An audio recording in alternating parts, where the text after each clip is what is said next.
কোটি কোটি প্ৰণাম। পৰমাৰাধ্যা জগত জননী শ্ৰী শ্ৰী বৰ্মা, পৰম পূজ্যপাদ শ্ৰী শ্ৰী বৰ্দা, পৰম পূজ্যপাদ শ্ৰী শ্ৰী আচাৰ্য দেৱৰ কৃষ্ণত মোৰ কোটি কোটি প্ৰণাম।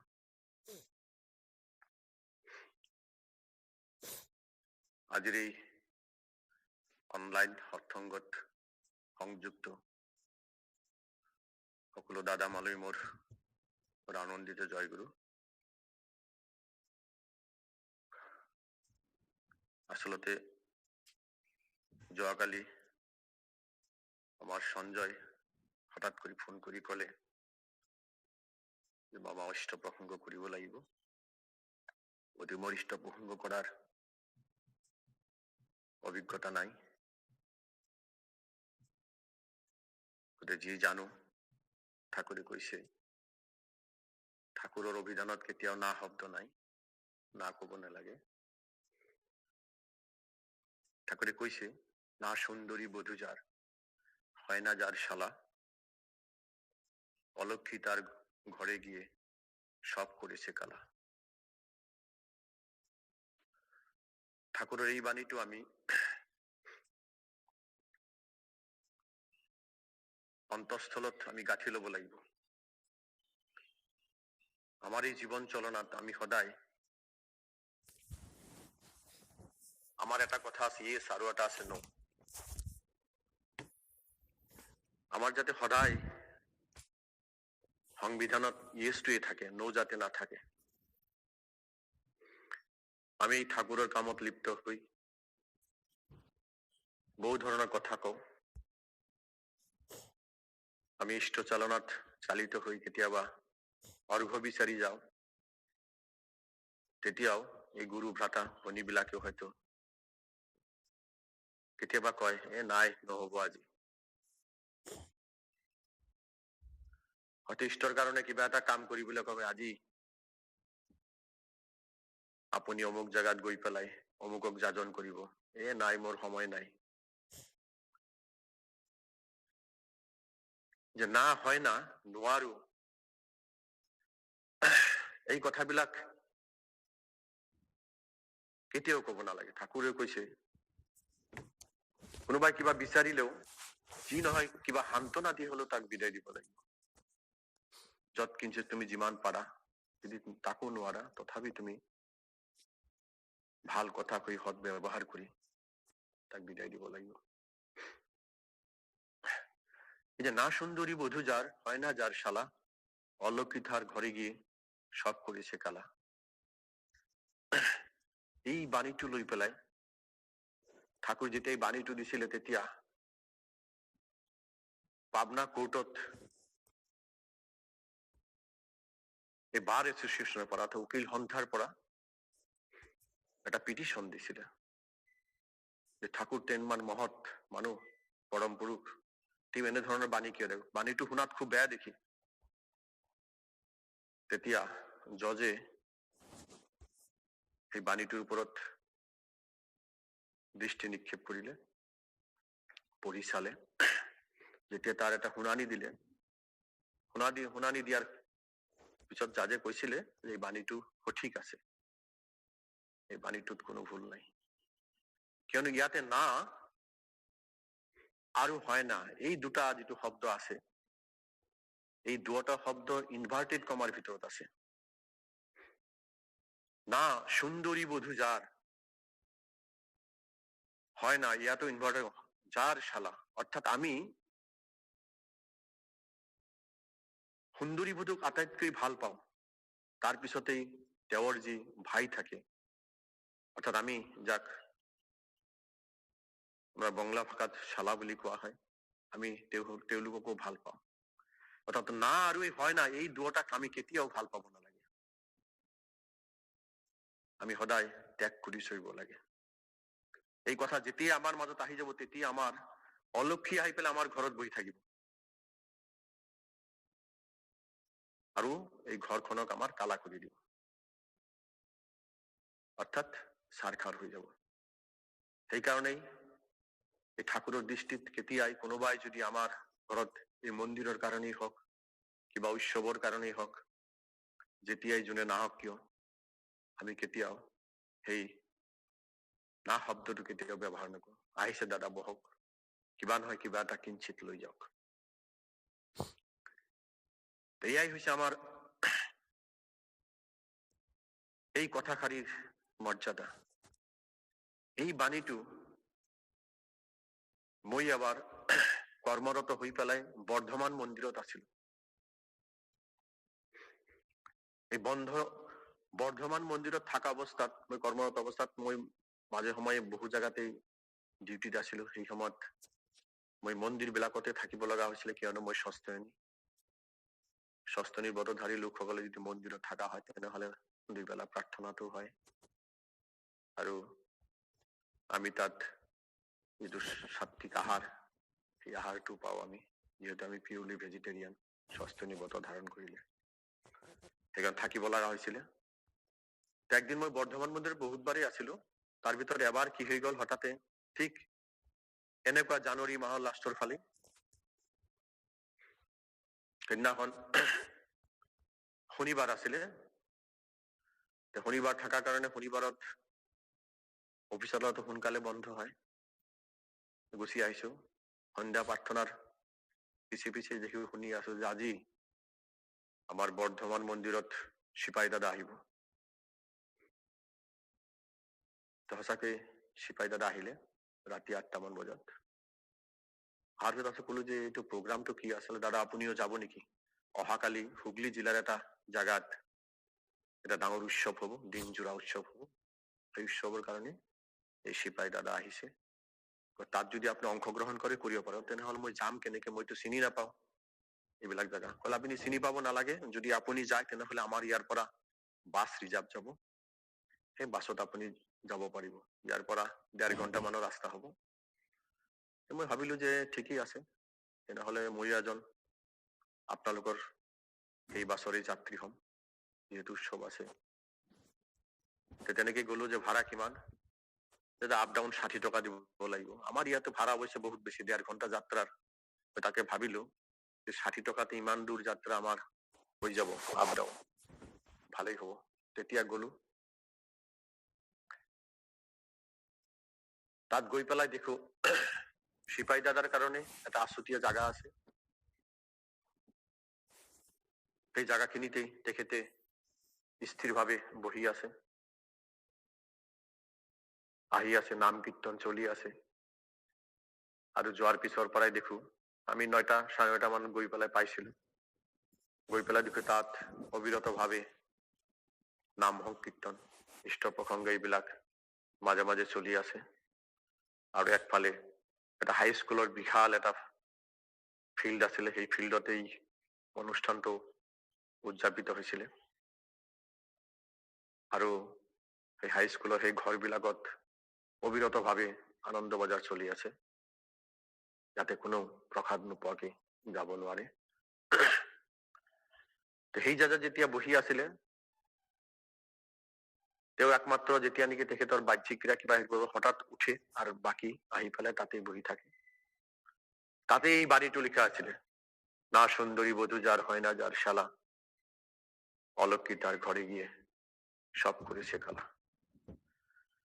এই বাণীটো মই হৃদয়ঙ্গম কৰিছিলো যে কি বাণী। এই বাণীৰ অৰ্থ বিচাৰি বিচাৰি পাইছিলো, যে কলো যে বাণীটো যদি শুনাত বেয়াও লাগে, তথাপি এই বাণীটো ইমান এটা মহত্ব আছে। সেইকাৰণে আমাৰ ঠাকুৰৰ জগতত, ঠাকুৰৰ অভিধানতেই এই না শব্দটো নাই, অৰ্থাৎ নো এই শব্দটো কেতিয়াও নাই। আমাৰ আছে কি ইয়েস। আমি সব জায়গাতে আমি মান্তি হব লাগিব, আমি হয় বুলি কব লাগিব। তাত থাকি থাকি কি হৈ গল, আমাৰ তেতিয়া মই বিচাৰিব ধৰিলো, ইমান ডাঙৰ এটা উৎসৱ হৈছে, এই ফিল্ডত ইমান মানুহ, ইমান জনগণ, ইয়াৰ ওচৰত মন্দিৰ ক'ত আছে। মই বাহিৰলৈ ওলাই আহিলো, বাহিৰত ওলাই আহি পেলাই মানুহক সুধিব ধৰিলো আৰু কি। সকলো মানুহ এই একেই, ক'ত গৈ আছে, সেই স্কুল ফিল্ডত গৈ আছে, উৎসৱ হৈ আছে, তাতে অংশগ্ৰহণ কৰিব, চাব। বিশাল পেণ্ডেল, গোটেইখিনি মাতজোৰা। সেইখিনি মই যেতিয়া 2-4জনক সুধিলো যে দাদা ইয়াতে আমাৰ শ্ৰী শ্ৰী ঠাকুৰ অনুকূল চন্দ্ৰৰ মন্দিৰ ক'ত আছে, সেইটো কিছুমানে ক'ব নোৱাৰে। দীক্ষিত অদীক্ষিত সকলো মানুহ তাত আহি আছে, সকলোকে নিমন্ত্ৰণ কৰিছে। বোলে এইটোতো ক'ব নোৱাৰিলো। আৰু 2-1জনক সুধিলো দাদা ক'ত আছে, তেতিয়া 2-4 যিসকলে দীক্ষিত মানুহ ক'লে দাদা ইয়াততো ঠাকুৰৰ কোনো মন্দিৰ নাই। তেতিয়া মই সুধিলো আপোনালোকে দীক্ষিত, যে হয় দাদা আমি দীক্ষিত। ঠাকুৰৰ মন্দিৰ নাই তেনেহ'লে ইয়াত এটা উৎসৱ হৈ আছে। তেতিয়া সেই উৎসৱৰ কথাটো জানিব পাৰিছিলো। আচলতে তাত মন্দিৰেই নাই, অথচ ইমান ডাঙৰ এটা উৎসৱ। সেই উৎসৱৰ তাৎপৰ্য তেতিয়া জানিব পাৰিছিলো যে তাত এজন পানৰ দোকানী আছিলে। তেওঁ সেই তামোল পাণ বিক্ৰী কৰি সৰু সুৰা এটা দোকান চলাই থাকে, কিন্তু তেখেতৰ ঈশ্বৰৰ প্ৰতি খুব নিষ্ঠা আছে।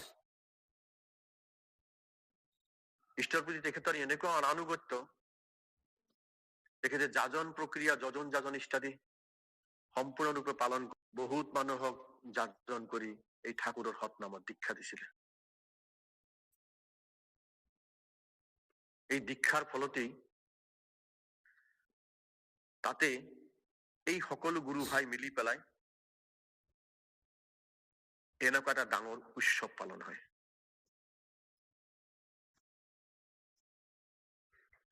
এই উৎসৱতেই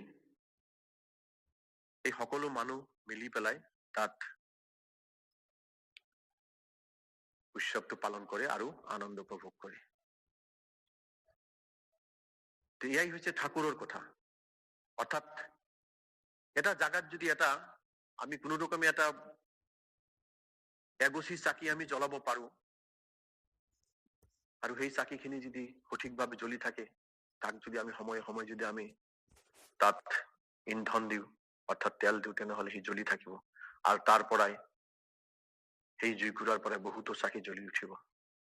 অৰ্থাৎ বহুতো দীক্ষিত মানুহ আমাৰ যোগাৰ হব।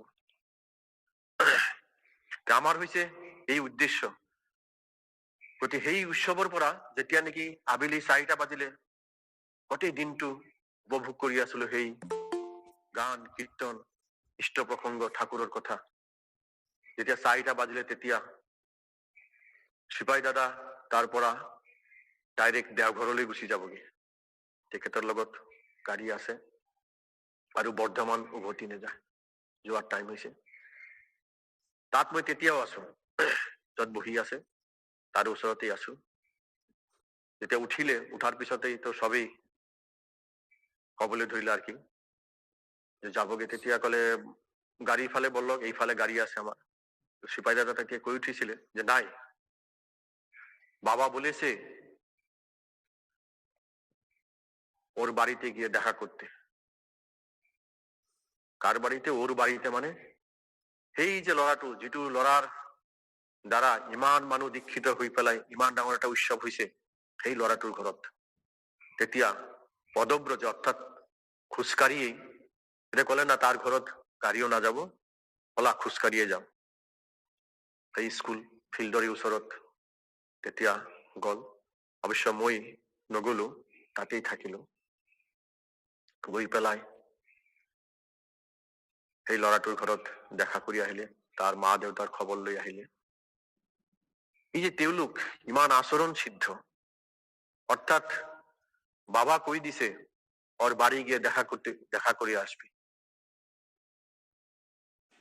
সেই কথাকার তেখেতে অমান্য করা নাই, গৈছে দেখা কৰি আহিছে। যেতিয়া ঘূৰি আহিছে তাৰ পৰা, ঘূৰি অহাৰ সময়তেই সেই ফিল্ডৰ মাজতে ঘূৰি যাব লাগে। তেতিয়া সকলোৱে গম পাইছে, ষ্টেজৰ পৰা ধ্বনি দি আছে, পরম প্রেমময় শ্রী শ্রী ঠাকুর অনুকূল চন্দ্র কি জয়, পরম আরাধ্য জগৎজনী শ্রী শ্রী বর্মা কি জয়, এনেকে শ্রী শ্রী বর্দা কি জয়, আচার্যদেব শ্রী শ্রী দাদা কি জয়, লাস্টত গৈ পেলাই শ্রী শ্রী সিপাহী দাদা কি জয়। এই সিপাহী দাদা কি জয় যেতিয়া কব ধৰিলে তেওঁলোকে, তেতিয়া সিপাহী দাদা উভতি থিয় দিলে। উভতি থিয় দি পেলাই কলে, নাই, আপনারা সিপাহী দাদা কি জয় নয়, বলেন শ্রী শ্রী ঠাকুর অনুকূল চন্দ্র কি জয়। অৰ্থাৎ আমি কিন্তু তেওঁলোকক কিমান এটা স্থানত আমি দিওঁ, জাগা দিওঁ তেওঁলোকক, অথচ তেওঁ নিজেই ঘূৰি পেলাই ক'লে যে সিপাহী দাদাকে জয় নহয়, মোৰ জয়গান গাব নালাগে, আপোনালোকে ঠাকুৰৰ জয়গান গাওক। এই হৈছে আমাৰ ঠাকুৰ পৰিয়ালৰ প্ৰতিজন ব্যক্তি। গতিকে তেওঁলোকৰ ভাৱধাৰাত আমি ভাবিত হ'ব লাগে, তেওঁলোকৰ চলন চালন এনেকে আমাৰ এই যে আমি আজি ৰাতিপুৱাতেই প্ৰভাতী উষা কীৰ্তন কৰিছো, তাৰ পিছতে প্ৰাৰ্থনা কৰিছো, ইয়াৰ ফলত আমাৰ কি হৈছে, আমি ঈশ্বৰৰ লগত জড়িত হৈছো। আমি বহুতেই ৰাতিপুৱাৰ প্ৰাৰ্থনা জনা নাছিলো। শ্ৰী শ্ৰী আচাৰ্যদেৱ আজিৰ পৰা 5-6 মাহ আগতে যেতিয়া বলে যে প্ৰতি ঘৰে ঘৰেই বা প্ৰতিটা উপযোজনা কেন্দ্ৰতেই বা প্ৰতিটা সৎসংগ বিহাৰ বা কেন্দ্ৰৰ মাধ্যমত আমি ৰাতিপুৱাৰ প্ৰাৰ্থনা কৰিব লাগে। তাত প্ৰতিটো উপযোজনা কেন্দ্ৰৰ যিসকল পৰিচালক পৰিচালিকা আছে তেওঁলোকে অংশগ্ৰহণ কৰিব লাগে আৰু শুদ্ধকৈ প্ৰাৰ্থনা কৰিব লাগে। আমি সঁচাকৈ আমি বহুতেই এই ৰাতিপুৱাৰ প্ৰাৰ্থনা আমি জনা নাছিলো, বহুতে জনাও নাছিলে, কিন্তু আমি তেওঁলোকক উদ্বুদ্ধ কৰাই এই ৰাতিপুৱা অতি সোনকালে উঠাই এই সৎসংগৰ লগত জড়িত কৰিছো। আজিও যি দুজন দাদা মাই ইয়াতে প্ৰাৰ্থনা কৰিছে, যিয়ে হওক প্ৰাৰ্থনা হৈছে, প্ৰাৰ্থনাটো শুদ্ধ কৰি কৰাৰ চেষ্টা কৰিব। ইয়াৰ কাৰণে আমাৰ এই সৎসংগ ৱেবছাইটত প্ৰাৰ্থনা কেনেকে কৰিব লাগে সেইবিলাক ডাউনলোড কৰি পেলাই সঠিকভাৱে প্ৰাৰ্থনা কৰিব। তেতিয়াহ'লে আমাৰ প্ৰাৰ্থনা সঠিক হলেও আৰু ভাল হ'ব আৰু সদায় ইয়াতে যুক্ত হ'ব। যিয়ে নহওক, সময় বা কিমান আছে মই নাজানো, তথাপি এই যে আজি যিসকল দাদা মাই ইয়াতে যুক্ত হৈছে, আমাৰ বৰ্তমান এই যুগত, এই সন্ধিক্ষণত, এই কালত, এই কৰোণা কালত আমাৰ কৰ্তব্য কি? আমাৰ কৰ্তব্য হৈছে আমি একেলগে থাকিম, সৎসংগ কৰি থাকিম। এই চেগতে মই এটি বাস্তৱ কাহিনীৰ কথা কৈছো। এবাৰ সুদূৰ আমেৰিকাৰ পৰা এজন জাৰ্নালিষ্ট আছিলে, তেখেতৰ নাম আছিলে জেমছ মাইকেল।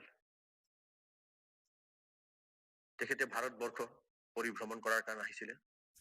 আহি তেওঁ বহুত জাগা দেখিছিলে। দেখাৰ পিছত ইয়াত আহি পেলাই দেখে যে অকল ধৰ্মস্থানেই বেছি ভাৰতবৰ্ষত। তেনেকে শুনিবলৈ পালে যে এজন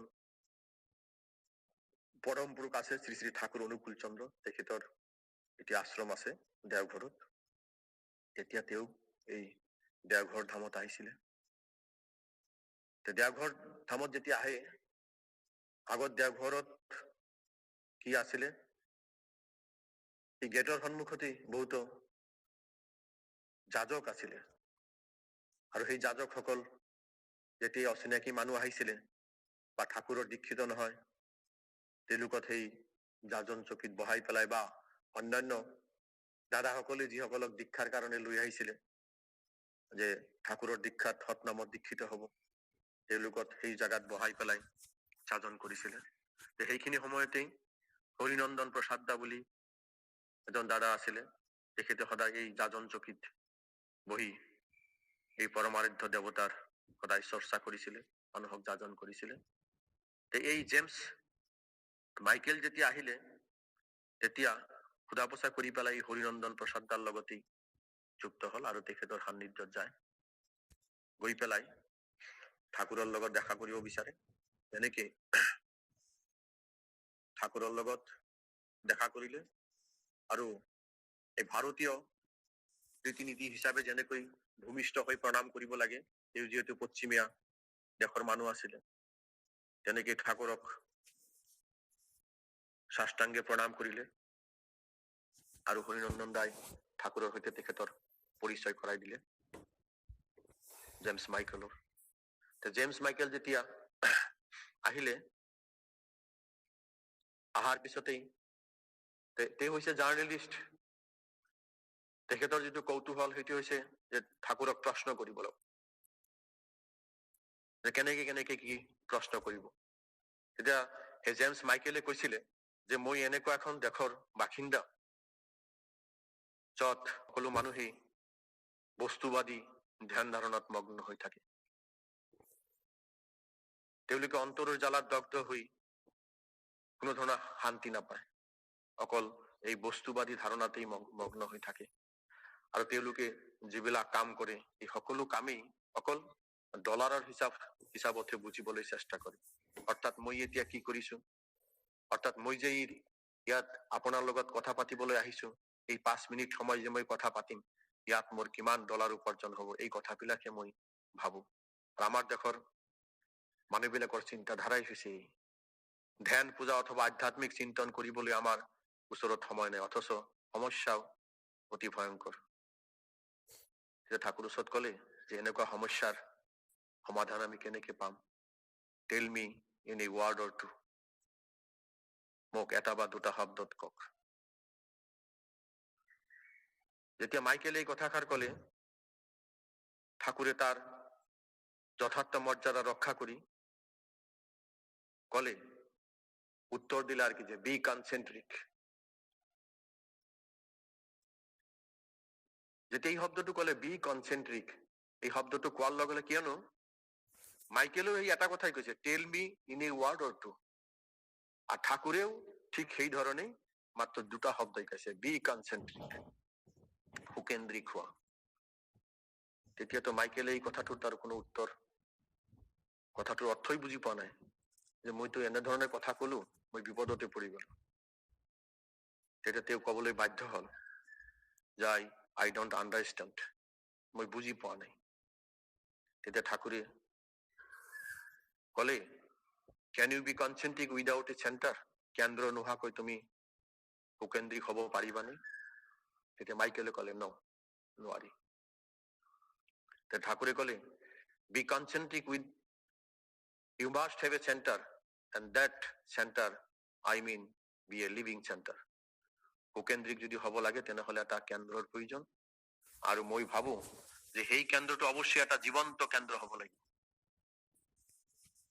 তেতিয়া এই মাইকেলেও কম নহয়, মাইকেলেও তেতিয়া টপৰে উত্তৰ দিলে, yes, I make my center Henry Ford. Henry ফোৰ্ডেই মোৰ কেন্দ্ৰ। মাইকেলে হেনৰি ফোৰ্ডৰ নাম কিয় কৈছিলে আপোনালোকে জানে? আগৰ দিনত ফোৰ্ড নামৰ এটা গাড়ী আছিলে, সেই গাড়ীখনি আছিলে পৃথিৱী বিখ্যাত 1 নম্বৰ গাড়ী, আৰু এই হেনৰি ফোৰ্ডেই তাৰ গৰাকী আছিলে, আৰু হেনৰি ফোৰ্ডে তেতিয়াৰ দিনত 1 নম্বৰ ধনী মানুহ আছিলে। মাইকেলো তেনেকেই কলে যে মই হেনৰি ফোৰ্ড হব বিচাৰো। তেতিয়া ঠাকুৰে উত্তৰ দিছিলে, you will be Henry Ford then, because a man is shaped and fashioned by what he loves. You cannot be research the emblem of peace and progress. তুমি হেনরি ফোর্ড হব বিচাৰিছা, তুমি পাৰিবা, কিয়নো একজন মানুহে যাক ভাল পায় তাৰ চল চলনো তেনেকুৱাই হয়। কিন্তু এই যে শান্তি আৰু উন্নতিৰ প্ৰতীক যে যীশু খ্ৰীষ্ট আছে, তাৰ দৰে তুমি কেতিয়াও হব নোৱাৰিবা। কি কথা দেখিছে? অর্থাৎ আমি যাক, যিজনক আমি যদি কোনোবাই যদি অমিতাভ বচ্চনক ভাল পাওঁ, অমিতাভ বচ্চনৰ দ্বাৰা আমি ডাইলগো মাৰিব পাৰিম, তেখেতে যিবিলাক এক্টিং কৰে সেই এক্টিংও আমি কৰিব পাৰিম। অৰ্থাৎ সেই ধৰণে মই হয়তো ওলাই বহুতে অমিতাভ বচ্চন হৈ পেলাই ওলাইও আহিছে, তাৰ দৰে ভয়েস ওলাব পাৰিছে। কিন্তু ঠাকুৰে কৈছে যে তুমি যীশু খ্ৰীষ্টৰ দৰে হব নোৱাৰিবা। তেতিয়া তেওঁ মৌন হৈ গল, যে সাংঘাতিক কথাটো কৈছে ঠাকুৰে। মৌন হৈ পেলাই যেতিয়া ঠাকুৰৰ ওচৰত আৰু কিছু সময় বহি থাকিলে, তেতিয়াই ঠাকুৰে আৰু এই হৰিনন্দন দাক কৈছিলে যে হৰিনন্দন দা কাগজ কলম লৈ বহক। বহাৰ পিছতে ঠাকুৰে তেতিয়াই এই ডেমক্ৰেসি, এই গণতন্ত্ৰৰ সম্পৰ্কে কৈছিলে। তেতিয়া মাইকেলে আশ্চৰ্য হৈ গৈছিলে, গণতন্ত্ৰ আজিৰ দিনতো তেখেতে গণতন্ত্ৰৰ ব্যাখ্যা দিছে। এইদৰে তেখেতে ঠাকুৰৰ পৰা গণতন্ত্ৰৰ কথা শুনিছিলে। তাৰপিছতেই তাৰ পৰা তেওঁলোক ঠাকুৰক আকৌ প্ৰণাম কৰি পেলাই গুচি গ'লগে। গুচি গৈ পেলাই সেই ৰাতি এই মাইকেলে তাত থাকিছিলে। কিন্তু থাকাৰ পিছতেই তাৰ পিছদিনাখনে ৰাতিপুৱা আকৌ ঠাকুৰৰ ওচৰত আহিলে। কিন্তু তাৰ মনটো খুব বেয়া মাইকেলৰ। এই হৰিনন্দন দাৰ প্ৰসাদ দাৰ ওচৰতে আহিছে। তেতিয়া হৰিনন্দন প্ৰসাদ দাই কৈছে, আৰে mister Michael, you look sad, আপোনাক দেখোন অলপ উদাস যেন লাগিছে। লেটাস, এতিয়া কলাৰ কি লেটাস গো টু ঠাকুৰ, ঠাকুৰৰ তাতে গৈ পেলাই আমি ইয়াৰ সমাধান পাম। মাইকেলে নিজেই ক'লে। ঠাকুৰৰ ওচৰলৈ গ'ল। ঠাকুৰৰ ওচৰত গৈ পেলাই তেতিয়া ঠাকুৰক ক'লে, মই যোৱা ৰাতি এটা সপোন দেখা পাইছো। এই সপোনৰ মই কোনো অৰ্থ বুজি পোৱা নাই। আৰু এই সপোনটোত এনেকুৱা আছিলে, ৰঙা লাইটেৰে, ৰেড লাইটেৰে, ৰঙা ৰশ্মিৰে খালি লেখা আছিলে লাভ, LOVE, প্ৰেম। এই শব্দটোৰ, এই লাভ শব্দটোৰ অৰ্থই মই বুজি পোৱা নাই। সেইকাৰণে মই আহিছো ঠাকুৰৰ লগতে। তিনিও ঠাকুৰটো অন্তৰ্যামী, সব কিছুই জানে। এতিয়া বহি পেলাই ক'লে যে আকৌ প্ৰণাম কৰি পেলাই তাত বহিলে। ঠাকুৰে তেতিয়াও ক'লে আৰু কি যে হৰিনন্দন দা ক'লে যে মই কিছু বাণী কৈছো লিপিবদ্ধ কৰা। এতিয়া ঠাকুৰে ক'লে, be concentric with the every active arts for love. Love is life, love is faith, love is lore, love is lead to active progressiveness, love is God and his incarnation. অবিৰত ভাৱে যেতিয়া নেকি এই কবিতাখিনি, এই কথাখিনি যেতিয়া নেকি ঠাকুৰৰ মুখৰ পৰা ওলাব ধৰিলে, তেতিয়া এই হেনৰি ফৰ্ডক যোনে কেন্দ্ৰ হিচাপে ধৰিব বিচাৰিছিলে মাইকেলে তেতিয়া কৰিলে কি, সেই লাভ শব্দৰ অৰ্থ সম্পূৰ্ণৰূপে বুজি পালে যে মই কিয় এই সপোন দেখিছো। অৰ্থাৎ লাভৰ সম্পূৰ্ণ কথা ঠাকুৰে ইয়াত বুজাই দিলে। এতিয়া ঠাকুৰৰ সেই দিব্য ভাৱত নিজৰ বাণীজী এটা এটা কৰি যেতিয়া শব্দবিলাক ক'ব ধৰিলে, ইফালে সেই যোৱা ৰাতি যিটো সপোন দেখিছিলে মাইকেলে, এই মাইকেলৰ সেই সপোনটো মানে ফলপ্ৰসূ হৈ গ'ল। আশ্চৰ্য হৈ অপলক দৃষ্টিৰে আৰু অস্ত্ৰসিক্ত নয়নেৰে প্ৰেমময় শ্ৰী ঠাকুৰৰ চকুৰ পিনে চাই আছিল আৰু উপভোগ কৰি আছিলে যে এয়া মই কাৰ ওচৰত আহি বহিছো, তেওঁনো কোন। এইভাবেই তেখেতক ভাবিত কৰি পেলালে। তেতিয়া মাইকেলৰ অন্তৰতো এই ভক্তি ভাৱৰ সৃষ্টি হল। এতিয়া ঠাকুৰৰ ওচৰত গৈ পেলাই প্ৰাৰ্থনা জনালে যে মই আপোনাৰ দীক্ষা ল'ব বিচাৰো। তেতিয়া শ্ৰী শ্ৰী ঠাকুৰে মাইকেলক ননীগোপাল চক্ৰৱৰ্তীৰ পৰা দীক্ষা গ্ৰহণ কৰিবলৈ ক'লে। এইদৰেই মাইকেলৰ দীক্ষা হল ননীগোপাল চক্ৰৱৰ্তীৰ দ্বাৰা মাধ্যমত। তেওঁৰ মাধ্যমত যে দীক্ষা হল, দীক্ষা হোৱাৰ পিছত আমাৰ ভাৰতীয় ৰীতি নীতিমত আছে, দীক্ষা গ্ৰহণৰ পিছত আমি দীক্ষা প্ৰণামী দিব লাগে। দীক্ষা প্ৰণামী হিচাপে এই মাইকেলে কি দিব, তেতিয়া তেওঁৰ ওচৰত এটা সোণৰ ঘড়ী আছিলে, তাৰ চেইনো সোণৰ আছিলে। ঠাকুৰৰ ওচৰত গৈ পেলাই প্ৰণাম কৰিলে, প্ৰণাম কৰি পেলাই এই সোণৰ ঘড়ীটো দিলে আৰু কি। তেতিয়া ঠাকুৰে কৈছিলে, হুজ দিছ ৱাচ ইজ, এই ঘড়ীটো কাৰ? মাইকেলে তেতিয়া কৈছিলে, ইয়ৰ্ছ, আপোনাৰ। তেতিয়া ঠাকুৰে কৈছিলে, can I give it to whom I wish, মই এইটো যাক বিচাৰো তাক দিব পাৰোনে? মাইকেলে তেতিয়া লগে লগে ক'লে, অফকোৰ্ছ, অৱশ্যে আপুনি দিব পাৰে। তেতিয়া ঠাকুৰে ঘড়ীটো মাইকেলৰ বাওঁ হাতত পিন্ধাই দি ক'লে, do not lose it, do not give it to এনি ওৱান, this will carry my memory in you. ইয়াক হেৰাই নেপেলাবা, কাকো নিদিবা, এইটোৱে তোমাক মোৰ কথা সোঁৱৰাই দি থাকিব। এই কথা যেতিয়া ক'লে, তেতিয়া সকলোৰে চকুত যিমান মানুহ তাত আছিলে দৃষ্টিবদ্ধ হৈ থাকিলে, তেওঁলোকৰ চকুৰো পানী আহিব ধৰিলে। তেতিয়া আৰু মাইকেলক ক'ব নোৱাৰিলে যে এই ঘড়ীটো মই আৰু তেখেতক আকৌ উভতাই দিম। তেখেতৰ বাহুতিতে থাকিলে। অৰ্থাৎ কি কৰিলে, ঠাকুৰে সেই ঘড়ীটো নললে, তেখেতৰ স্মৃতি হিচাপে মাইকেলৰ ওচৰত থাকি গল। এয়াই আমাৰ এতিয়া সময়। আমি সকলোৱে কনচেন্ট্ৰিক, আমি বি কনচেন্ট্ৰিক, আমি সুকেন্দ্ৰিক হব লাগিব। আমাৰ সুকেন্দ্ৰিক কোন, আমাৰ কেন্দ্ৰ কোন? আমাৰ কেন্দ্ৰ হৈছে শ্ৰী শ্ৰী ঠাকুৰ অনুকূল চন্দ্ৰ। তেওঁক আমি চিন্তা কৰিব লাগিব, তেওঁৰ চাল চলন অৰ্থাৎ যজন যাজন ইষ্টাভীতি। এতিয়া বৰ্তমান আমাৰ শ্ৰী শ্ৰী দাদা আমাৰ পৰা পৰম ধামলৈ গুচি গল। তেখেতে আমাক কৈ গৈছিলে 3.5 কোটি দীক্ষা। এই দীক্ষা আমি, এই দীক্ষাৰ কথা আমাৰ মনত ৰাখিব লাগিব। গতিকে আমি যজন যাজন ইষ্টভীতি পৰায়ণ হৈ আমি এই কামবিলাক কৰি যাম।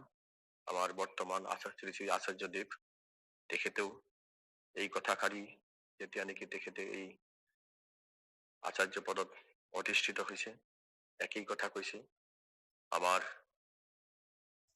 লক্ষ্য এটাই, আমাৰ এই 3.5 কোটি দীক্ষা পূৰণ কৰিব লাগিব। গতিকে আহক সকলোৱে সুকেন্দ্ৰিক হৈ পেলাই লাগি যাওক। যজন যাজন ইষ্টভীতি, ঠাকুৰৰ কথা কবলৈ গলে শেষ কৰিব নোৱাৰি। গতিকে মই কি কলো কি নকলো, বহুত ভুল ভ্ৰান্তি হয়তো হব পাৰে। ভুল ভ্ৰান্তি হলে আপোনালোকে মোক মাৰ্জনা কৰিব। গতিকে এইখিনি কৈয়েই আপোনালোকৰ সকলোৰে সুখ স্বাস্থ্য মংগল, পাৰিপাৰ্শ্বিক মংগল, পাৰিবাৰিক মংগল কামনা কৰি মোৰ ভুল ত্ৰুটি মাৰ্জনা বিচাৰি মোৰ ইষ্ট প্ৰসংগ এইখিনিতে সামৰিছো। জয় গুৰু, জয় গুৰু।